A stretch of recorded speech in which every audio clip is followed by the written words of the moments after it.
Medigadda reservoir కు భూమి పూజ అనంతరం కేసీఆర్ ప్రస్తుతం మీడియాతో మాట్లాడుతున్నారు. ఆ లైవ్ చూద్దాం.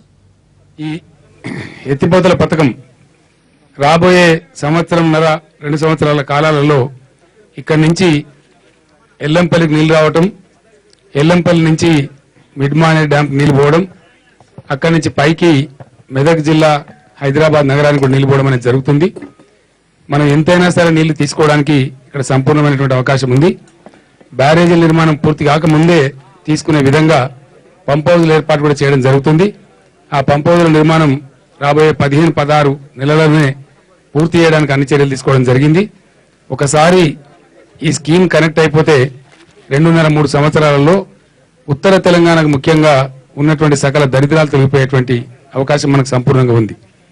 దేవాదుల స్కీమ్ ద్వారా కూడా అది 365 డేస్ పనిచేసేటట్టు చర్యలు తీసుకుంటున్నాం. అక్కడి నుంచి ఎంతైనా సరే నీళ్లు తీసుకోవడానికి కేటాయించబడ్డ నీళ్లు కానీ వరద జలాలు కానీ సుమారు 100 టీఎంసీల వరకు వరంగల్ జిల్లాకు తీసుకునేటువంటి అవకాశం ఉంది.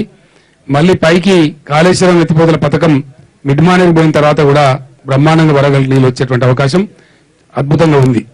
దాంతోపాటు కరీంనగర్ జిల్లాకు పత్తిపాక అనే ప్రాంతంలో మంచి రిజర్వాయర్ నిర్మించడం ద్వారా ఇప్పుడున్నటువంటి కాకతీయ మెయిన్ కెనాల్ ఆయకట్టు 100% స్టెబిలైజ్ కావడం, రెండు పంటలు కూడా పండించుకునేటువంటి అవకాశం కరీంనగర్ జిల్లా ప్రజలకు కలుగుతుంది.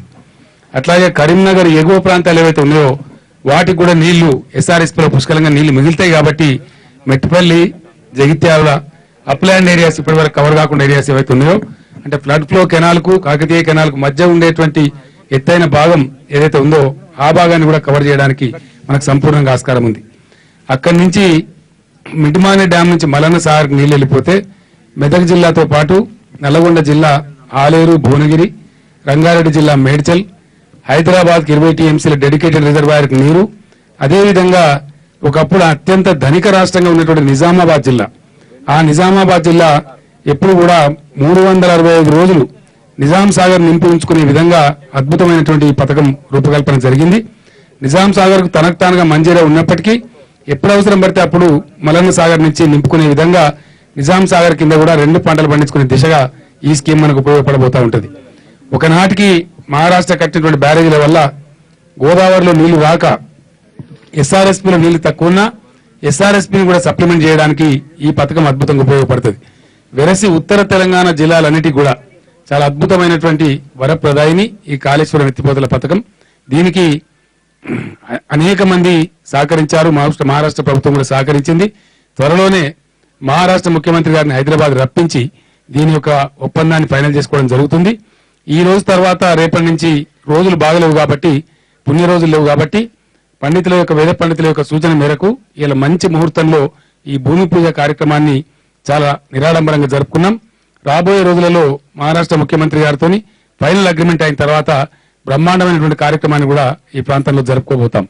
అయితే దీంట్లో రామాయణంలో పిడకల వేటలాగా కాంగ్రెస్ పార్టీ తమ బుద్ధిని పోనించుకుంటలేదు. ఈ కాంగ్రెస్ కు అసలు ఎన్ని నాలుకలు ఉంటుందో అర్థం కాదు. తెలంగాణలో రాష్ట్రంలో ఒక నాలుక ఉంటుంది, ఆంధ్రప్రదేశ్ రాష్ట్రంలో ఇంకో నాలుక, ఇప్పుడు మహారాష్ట్ర రాష్ట్రంలో ఇంకో నాలుక. అంటే కాంగ్రెస్ పార్టీ అంటే జాతీయ పార్టీ అంటారు. వాళ్ళకు పాలసీ ఉండాలి. ఏ విషయంలో మాట్లాడినా ఒక ఇరిగేషన్ పాలసీ మాట్లాడితే పాలసీ ఉండాలి. సమైక్య రాష్ట్రం ఆంధ్రప్రదేశ్ ఉన్నప్పుడే తెలంగాణకు 950 టీఎంసీల నీళ్లను కేటాయించినారు. ఆ కేటాయింపుల మేరకే ఈ రోజు ఇక్కడ నీళ్లు తీసుకునే ప్రయత్నం తెలంగాణ ప్రభుత్వం చేస్తున్నారు తప్ప ఇది వేరొకటి కాదు. మరి మహారాష్ట్ర కాంగ్రెస్ వాళ్ళు ఎందుకు ధర్నాలు చేస్తున్నారో అది వాళ్ళ విజ్ఞతకే వదిలేస్తాం, వాళ్ళ బుద్ధి కుశలకే వదిలేస్తాం. ఇట్లా ధర్నాలు చేసుకుంటూ పోతే ఎక్కడ ఏ ప్రాజెక్టు కాదు. ఇప్పుడు మనం చూస్తా ఉన్నాం, మన పక్కనే గోదావరి ఉంది. మే నెలలో కూడా నీళ్లు బారుతా ఉన్నాయి. ఇప్పుడు we're in the month of మేలో కూడా నీళ్లు బారే గోదావరి. ఈ నీళ్లు సముద్రానికి పోకుండా ఏ రాష్ట్రమైనా సరే వాడుకుంటే చాలా గొప్ప విషయం. మేము మహారాష్ట్రకు కూడా ఆఫర్ చేసినాం. సిరివంచ తాలూకాలో మీరు 1,00,000 ఎకరాలు బారించుకోండి ఈ డ్యామ్ ద్వారా ప్రమాణం చేసుకుందామంటే ఆ రాష్ట్ర ప్రభుత్వం, ఆ రాష్ట్ర ముఖ్యమంత్రి గారు అంగీకరించినారు. సర్వేలు కూడా కంప్లీట్ అయిపోయినాయి. రాబోయే కొద్ది రోజుల్లోనే అగ్రిమెంట్ కూడా పూర్తి చేసుకుంటాం. ఆ రకంగా ఈ కార్యక్రమాన్ని ముందుకు తీసుకొని పోతాం. తమ్మిడి అట్టి నుంచి ప్రాణహిత నదిలో నీళ్లు తీసుకునేది ఏదైతే ఉందో దాన్ని పూర్తిగా వదిలేయలేదు, దాన్ని కూడా టేకప్ చేస్తా ఉన్నాం.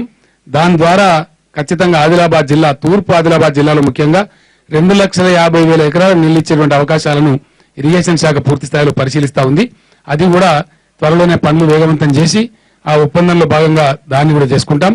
అదేవిధంగా ఎప్పటి నుంచో ఒక జోక్గా పరిహాసంగా ఉన్నటువంటి లోయర్ పెనుగంగ ప్రాజెక్టులో భాగంగా ఉన్నటువంటి చెనాక కొరాట గాని ఇంకో 2 బ్యారేజీలు గాని నిర్మాణం చేసి ఆదిలాబాద్ జిల్లాలోని 3 మండలాలు తాంసీ బేలా జైనత్ మండలాలలో ఆదిలాబాద్ శాసనసభ నియోజకవర్గంలో 60 నుంచి 70 వేల ఎకరాలకు నీళ్లు తీసుకునే ప్రయత్నం కూడా ముమ్మరంగా చేస్తున్నాం. అవి కూడా అతి తొందర లోపలనే జరిగేటువంటి అవకాశం ఉంది. నిన్న మొన్ననే మంత్రి హరీష్ రావు గారు, మహబూబ్నగర్ జిల్లా మంత్రులు, ప్రజాప్రతినిధులందరూ కలిసి పాలమూరు ఎత్తిపోతల పథకానికి రిజర్వాయర్ల శంకుస్థాపన కూడా చేశారు.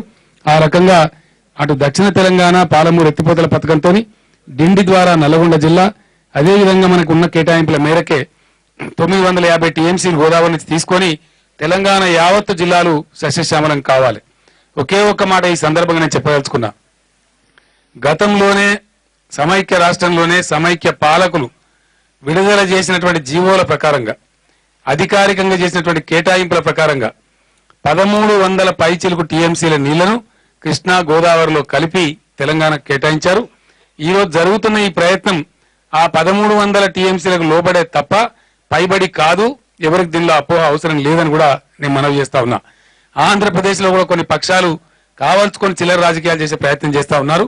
తెలంగాణ రాష్ట్రం అయిందే మా హక్కు మేము సాధించడానికి, తెలంగాణ రాష్ట్రం అయిందే మా కరువును తరిమేసుకోవడానికి, తెలంగాణ రాష్ట్రం ఏర్పడిందే మా ప్రజల సాగునీటి తాగునీటి గోస తీర్చడానికి.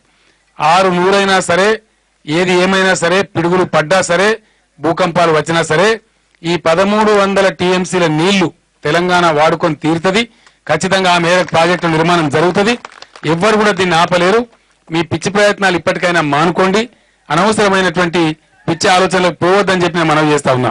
అదేవిధంగా మహాపుణ్యక్షేత్రం కాళేశ్వరం ఏదైతే ఉందో, ఈ కాళేశ్వరం దేవస్థానాన్ని కూడా నేను మళ్ళీ త్వరలోనే రాబోతా ఉన్నాను.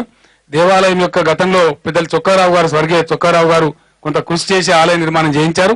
ఈ పుణ్యక్షేత్రం మహాపుణ్యక్షేత్రంగా రూపుదాల్చబోతా ఉంది.